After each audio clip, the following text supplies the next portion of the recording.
ഓം നമ ശിവായ.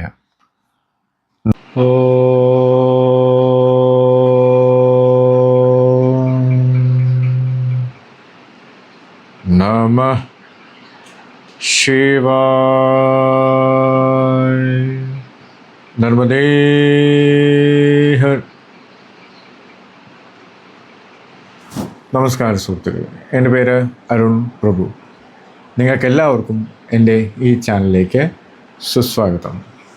ഇന്ന് ഞാൻ ഈ എപ്പിസോഡിലൂടെ നിങ്ങളുമായിട്ട് ഷെയർ ചെയ്യാൻ ആഗ്രഹിക്കുന്ന വിഷയമാണ് സിദ്ധികൾ ശക്തികളായി നമ്മിൽ പ്രവർത്തിക്കുമ്പോൾ അമാനുഷികമായിട്ടുള്ള കഴിവുകൾ മനുഷ്യനിൽ എത്തിച്ചേരുന്നു. ആ മനുഷ്യരാണ് സിദ്ധന്മാർ എന്ന രീതിയിൽ നാം കാണുന്നതും കേൾക്കുന്നതും. ഒരു മനുഷ്യരിൽ നിന്ന് സിദ്ധാവസ്ഥയിലേക്ക് എത്തുക എന്നുള്ളത് it's A long term process.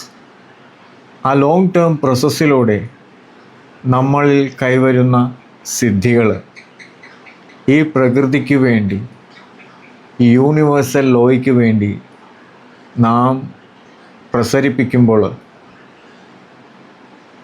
Balance ആവുന്ന തത്വങ്ങൾ ധാരാളമുണ്ട്. അതായത് ഈശ്വര തത്വങ്ങളുടെ മിലൻ, കൂട്ടായ്മയാകുന്നു മനുഷ്യൻ.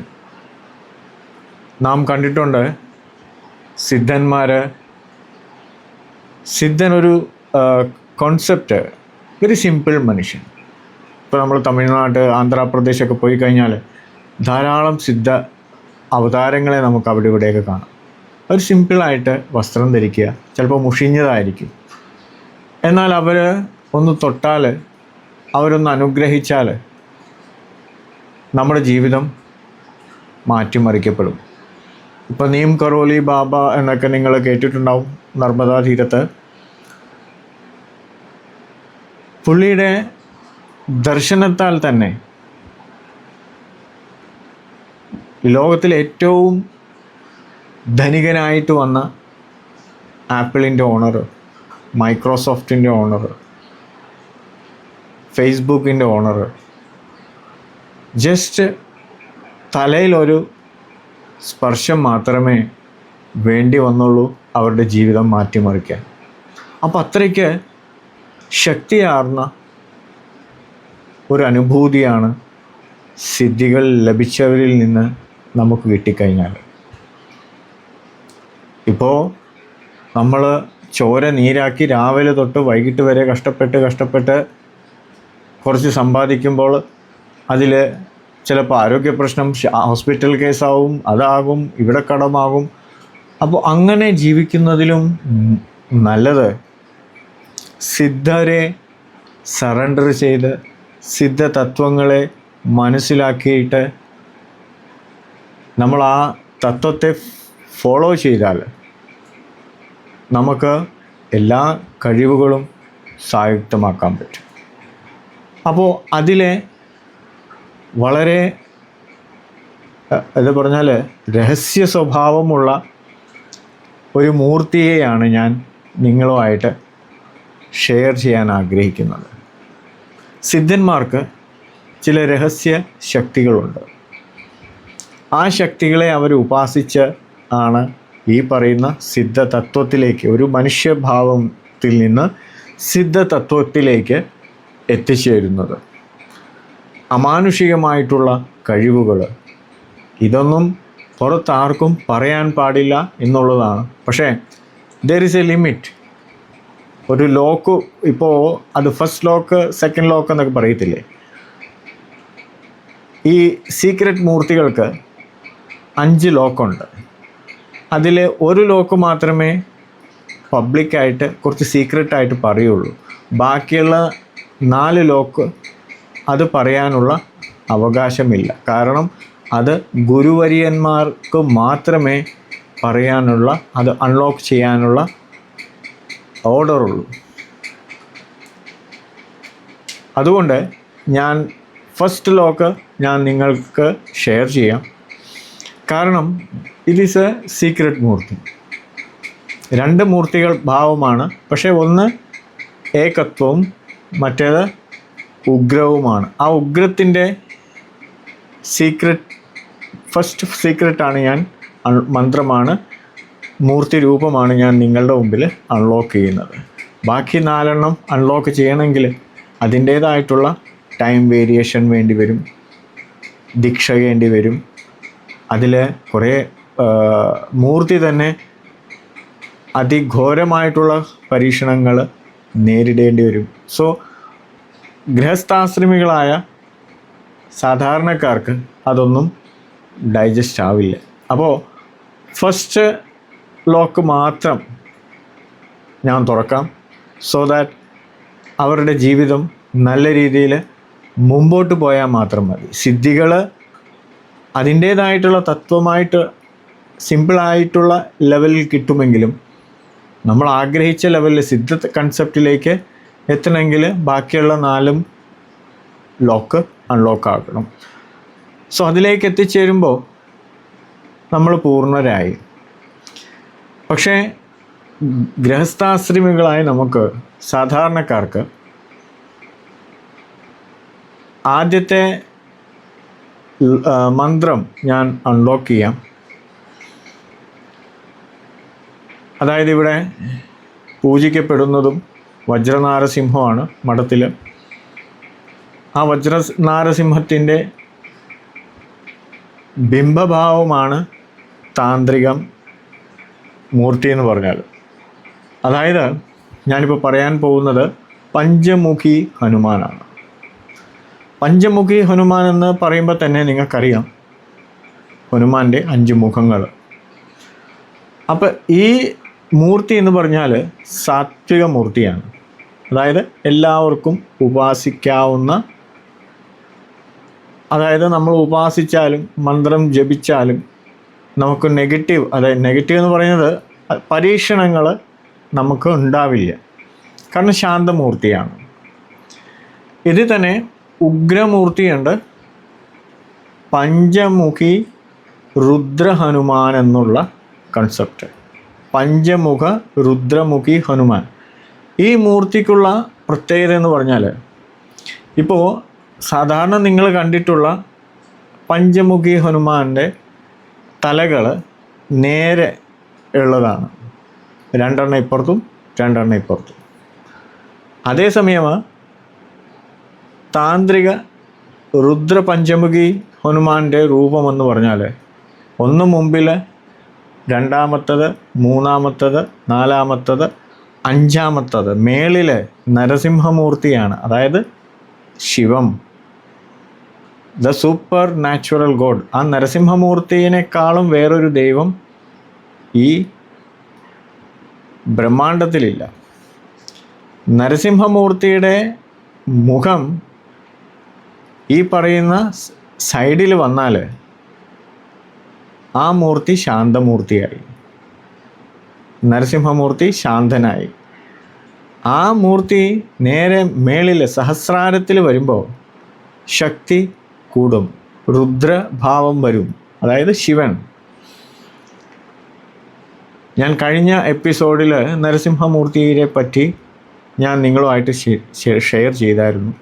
ദശ അവതാരത്തിൽ സ്വയം നാരായണൻ്റെ ഭാവമായിട്ടുള്ള നരസിംഹമൂർത്തിയാണ്. അതായത് Shiva Narayana both are one. Shiva means formless, Narayana means with form. Mahavishnu വൈകുണ്ഠത്തിൽ ധ്യാനിക്കുന്നത് നാരായണനെയാണ്. അതായത് ടോട്ടലി കൺഫ്യൂസ് ആവും. ശംഖ ചക്ര ഗദ ഹസ്ത, അതാണ് നാരായണൻ. അതായത് ഇങ്ങനെ വലത്തെ കൈ ഇങ്ങനെ ആയിരിക്കും.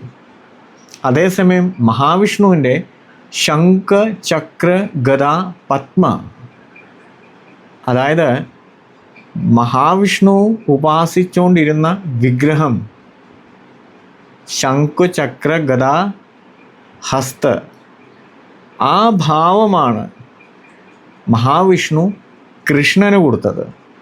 കൃഷ്ണൻ ഉപാസിച്ചുകൊണ്ടിരുന്ന, ദ്വാരകയിൽ ഉപാസിച്ചുകൊണ്ടിരുന്ന വിഗ്രഹമാണ് പിൽക്കാലത്ത് നാരദരാൽ ഗുരുവായൂരിൽ കാണുന്ന ശ്രീമൻ നാരായണനെ. But not Krishna or not is this Mahavishnu. Mahavishnu ഭാവമോ കൃഷ്ണഭാവമോ ഇല്ലാത്ത സ്വയം നാരായണനാണ് അവിടെ ഇരിക്കുന്നത്. ഈ ത്രിമൂർത്തികളെക്കാളും ത്രിമൂർത്തി വന്ധ്യായ എന്ന ഭാവമാണ് അവിടെ ഇരിക്കുന്നത്. പക്ഷെ നമുക്ക് ഏത് ഭാവത്തിലും നമ്മുടെ ഇഷ്ടഭാവത്തിൽ വിളിച്ചാൽ ഭഗവാൻ വിളി കേൾക്കും. കണ്ണനായിട്ടാണെങ്കിലും ഗുരുവായൂരപ്പനായിട്ടാണെങ്കിലും മഹാവിഷ്ണുവായിട്ടാണെങ്കിലും. പക്ഷേ സൂപ്പർ നാച്ചുറൽ ആയിട്ടുള്ള ഭാവമാണ് ദ ടോപ്പ് മോസ്റ്റ് ശിവ. അല്ലാതെ മഹാവിഷ്ണുവിൻ്റെ ഭാവമോ കണ്ണൻ്റെ വിഗ്രഹവുമല്ല. മഹാവിഷ്ണുവും കൃഷ്ണനും ഉപാസിച്ചുകൊണ്ടിരുന്ന നാരായണ വിഗ്രഹമാണ് ഗുരുവായൂരിലുള്ളത്. എല്ലാവരും ഒരു കൺഫ്യൂസ്ഡാണ്. അപ്പോൾ സത്യത്തെ നാം മനസ്സിലാക്കി വരുമ്പോഴാണ് ശരിയായ പൂർണ്ണ സത്യത്തെ നമുക്ക് മനസ്സിലാക്കാൻ പറ്റുള്ളൂ. അപ്പോൾ ഞാൻ ഈ കാണുന്ന രീതിയിലുള്ള ഭാവമാണ് ഇവിടെ ഉപാസിക്കുന്നത്. അതിലെ ഒരു ഭാവമാണ് ശാന്തഭാവമായിട്ടുള്ള പഞ്ചമുഖി ഹനുമാനും രുദ്രഭാവമായിട്ട് ഉഗ്രഭാവം, അത് രുദ്ര ഹനുമാൻ, അതിന് ശക്തി കൂടുതലാണ്. അതാണ് താന്ത്രിക ദേവത എന്ന് പറയുന്നത്.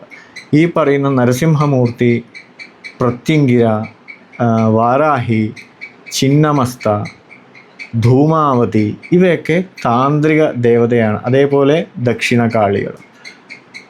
അത് ശരിയായ രീതിയിൽ അതിൻ്റെ താന്ത്രികം പഠിക്കാതെ ഉപാസിച്ച് കഴിഞ്ഞാൽ നമ്മൾ കുടുങ്ങും. കാരണം അൺലിമിറ്റഡ് എനർജിയാണ്.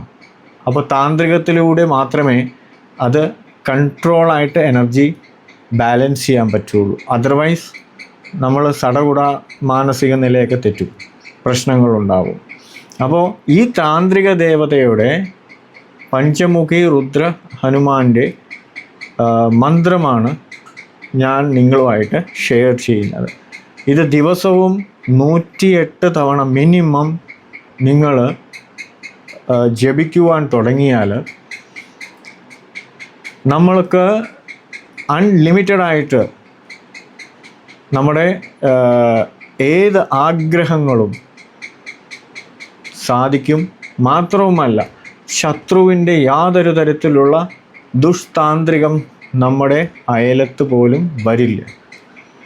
കാരണം ലോകത്തിലെ നരസിംഹമൂർത്തി, അതായത് സ്വയം എല്ലാ ദേവതകളുടെയും ഈശ്വരനായിട്ടുള്ള ശിവൻ, അത് ഉഗ്രഭാവത്തിലിരിക്കുമ്പോൾ ഒരു ശത്രുവിൻ്റെ താന്ത്രികവും ബാധാദോഷങ്ങളോ എന്ന് വേണ്ട ഒരു തരത്തിലുള്ള നെഗറ്റിവിറ്റി നിങ്ങളുടെ അടുത്ത് സ്പർശിക്കത്തില്ല. നിങ്ങളുടെ അയൽവക്കത്ത് വരത്തില്ല, പിന്നെ അല്ലേ സ്പർശിക്കാനുള്ള കാലം വരുന്നത്. അപ്പോൾ ഈ ഒരു മന്ത്രം ഞാൻ കാണിച്ച ആ താന്ത്രിക ദേവതയെ, ആ രൂപത്തെ മനസ്സിൽ കണ്ടുകൊണ്ട് ദിവസവും മിനിമം 108 പ്രാവശ്യം, മിനിമം ആണ് കേട്ടോ, ശരിക്കും നിയമവശാൽ 3 മാല 3 പ്രാവശ്യം, അതായത് 108 + 108 + 108 3 മാല ഒരു ദിവസം ജപിക്കണം എന്നുള്ളതാണ് നിയമം. പിന്നെ ക്രോഡീകരിച്ച ഒരു മാലയെങ്കിലും ജപിക്കണം എന്നാണ് ഞാൻ പറയുന്നത്. പക്ഷേ 3 മാലയാണ് മിനിമം. 1 മാലയായിട്ടോ 2 മാലയായിട്ടോ ജപിക്കാറില്ല. നിയമം 3-ൽ തുടങ്ങണം എന്നാണ്. 3 പ്രാവശ്യം 3 മാല, 3 മാലയിൽ 1 മാല 3 പ്രാവശ്യമായിട്ട്, അതായത് 108 108 108 അങ്ങനെ ജപിച്ചു കഴിഞ്ഞാൽ ഫ്രം 21 days 22ാമത്തെ ദിവസം തൊട്ട് നിങ്ങൾക്ക് ജീവിതത്തിൽ ഏതൊരു പ്രശ്നമുണ്ടായിക്കോട്ടെ അത് സോൾവ് ആകാൻ തുടങ്ങിക്കാണ്ടിരിക്കും ഡെഫിനറ്റ്ലി. കാരണം ഫസ്റ്റ് മന്ത്രം തന്നെ അൺലോക്ക് ആക്കിയപ്പോൾ നിങ്ങൾക്ക് ഈ ഒരു മാറ്റം വന്നിരിക്കും. ബാക്കിയുള്ള 4 അൺലോക്ക് ആക്കണമെങ്കിൽ ചില ചിട്ടവട്ടങ്ങളൊക്കെ ഉണ്ട്, ക്രിയകളുണ്ട്, താന്ത്രികങ്ങളുണ്ട്. അപ്പോൾ അതിലേക്കൊന്നും നമുക്ക് നിങ്ങളെ ഇപ്പോൾ ഞാനത് പഠിപ്പിക്കുന്നില്ല, കാരണം ഇത് വീഡിയോ ലെവലിലുള്ള ദീക്ഷയാണ്. അപ്പോൾ മന്ത്രം ഞാൻ ഡിസ്ക്രിപ്ഷൻ ബോക്സിലും അതേപോലെ ഈ വീഡിയോയുടെ ലാസ്റ്റും നിങ്ങളുമായിട്ട് ഷെയർ ചെയ്യാം. ജപിക്കുമ്പോൾ മാല രുദ്രാക്ഷത്തിൻ്റെ മാലയായിരിക്കണം. കറുത്ത രുദ്രാക്ഷമാണ് ഇതിന് ഉപയോഗിക്കുന്നത്. അത് വ്യക്തമായിട്ട് ഞാൻ പറയും. ബ്രൗൺ നിറത്തിലുള്ള രുദ്രാക്ഷം ഈ താന്ത്രിക രുദ്ര ഹനുമാനെ, പഞ്ചമുഖി രുദ്ര ഹനുമാനെ ഉപയോഗിക്കത്തില്ല. കറുത്ത കരി രുദ്രാക്ഷമാണ്, കറുത്ത നിറത്തിലുള്ള രുദ്രാക്ഷം വേണം ഈ മന്ത്രം ജപിക്കുവാൻ വേണ്ടത്. എന്നാൽ മാത്രമേ ഈ മൂർത്തിയുടെ വൈബ് നമ്മളിൽ പ്രസരിക്കത്തുള്ളൂ. അത് ഞാൻ വ്യക്തമായിട്ട് പറയുന്നു. കറുത്ത നിറത്തിലുള്ള രുദ്രാക്ഷം, ചെറുമണിയായിട്ടുള്ള രുദ്രാക്ഷം മാല വേണം ഈ മന്ത്രം ജപിക്കുമ്പോൾ ജപിക്കുവാൻ. മാത്രവുമല്ല, നമ്മൾ മന്ത്രം ജപം ചെയ്യുവാൻ വേണ്ടി മാത്രമേ കഴുത്തിൽ നിന്നും നമ്മൾ ഈ പറയുന്ന രുദ്രാക്ഷം എടുക്കുവാൻ. 24 hours ആ മാല, രുദ്രാക്ഷമാല നമ്മുടെ കഴുത്തിൽ തീർച്ചയായിട്ടും ഉണ്ടാവണം. അത് മാറ്റിവെച്ച് പൂജാമുറിയിൽ വെച്ച് പോയാൽ ആ മന്ത്രസിദ്ധി നമ്മുടെ ശരീരമായിട്ട് വൈഭാഗത്തില്ല. നമ്മൾ ചെയ്യുന്ന ഏറ്റവും വലിയ തെറ്റാണ് മന്ത്രം ജപിച്ച് രുദ്രാക്ഷമാല എടുത്ത് അല്ലെങ്കിൽ തുളസിമാല എടുത്ത് പൂജാമുറിയിൽ ബോക്സിൽ വെക്കും, എന്നിട്ട് പിറ്റേ ദിവസം ജപിക്കാൻ എടുക്കുക. അതൊരിക്കലും ചെയ്യരുത്. നമ്മൾ ജപിക്കുവാൻ, അതായത് രുദ്രാക്ഷമാലയോ തുളസിമാലയോ രക്തചന്ദ്രമാലയോ സ്ഫടികമാലയോ വട്ടവർ നമ്മൾ ജപിക്കുന്ന മാല എപ്പോഴും നമ്മൾ കഴുത്തിൽ അണഞ്ഞിരിക്കണം. എന്നാൽ മാത്രമേ ആ മൂർത്തിയുടെ സാന്നിധ്യം, അതിൻ്റെ വൈബ് ഒക്കെ നമ്മൾക്ക് കിട്ടേണ്ട രീതിയിൽ ബാലൻസായിട്ട് നമ്മുടെ എപ്പോഴും പ്രവർത്തിക്കുക. നമ്മൾ ശരീരമായിട്ട് മുട്ടിക്കിടക്കുമ്പോഴാണ്. ഇപ്പോൾ വണ്ടിയിൽ ഈ പറയുന്ന ബാറ്ററി വെച്ചാലല്ലേ സ്റ്റാർട്ടാവുള്ളൂ.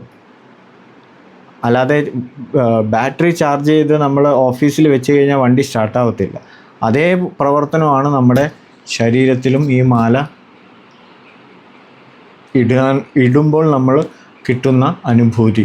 ചിലർ പറയാറുണ്ട്, നമ്മൾ ബെഡിൽ പോകുമ്പോൾ അല്ലെങ്കിൽ ഉറങ്ങാൻ പോകുമ്പോൾ രുദ്രാക്ഷം മാറ്റി വെക്കണം. അങ്ങനെ ഒരു നിയമം പറഞ്ഞിട്ടില്ല.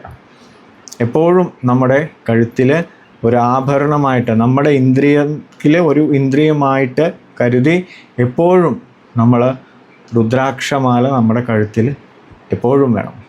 നമുക്ക് ഏതെങ്കിലും ലെഷർ ടൈം കിട്ടുമ്പോൾ ഊരുക, ജപിക്കുക, സമയമാകുമ്പോൾ കഴുത്തിലിടുക, നമ്മൾ നമ്മുടെ പ്രവർത്തനങ്ങൾ തുടങ്ങുക.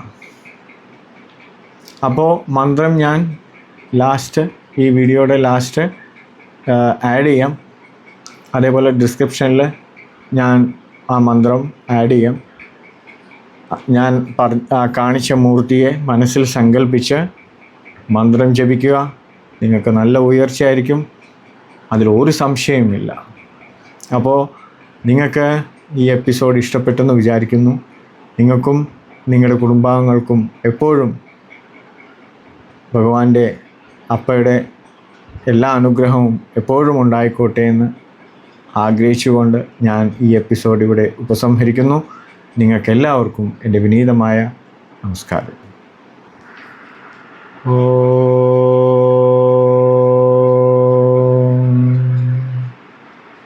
നമഃ ശിവായ. നർമ്മദേ ഹർ.